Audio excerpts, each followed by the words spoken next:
देपूळ येथील सरपंच डॉक्टर गंगावणे यांच्यावरील हल्ल्या प्रकरणातील आरोपी आज तागायत पोलीस कोठडीत. वाशिम तालुक्यातील देपूळ येथील सरपंच डॉक्टर गंगावणे यांना खंडणीमधून त्यांच्यावर हल्ल्याप्रकरणी मुख्य आरोपी शुभम घुगे याला मुंबईवरून अटक केली असून त्यांचे वाशिम शहरातून पोलिसांनी काढली धिंड.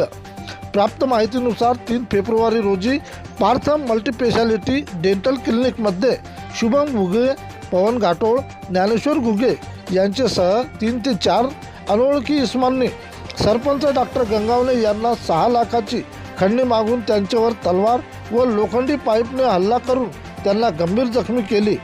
त्याचे गळ्यातील 5 तोळे सोने व रोख रक्कम घेऊन पसार झाले होते. त्यानिमित्ताने दिलेल्या तक्रारीनुसार ठाणेदार संजय चौधरी यांच्या मार्गदर्शनात पोलीस उपनिरीक्षक सुनील गिरी यांनी मुख्य आरोपी शुभम घुगे यास मुंबई येथून अटक करून वाशिम शहरात त्यांची चांगलीच धिंड काढली.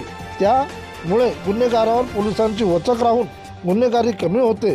आरोपी हा 10 फेब्रुवारीपासून आज तागायत पोलीस कोठडीत असल्याची माहिती मिळालेली आहे. प्रतिनिधी विठ्ठल सानप.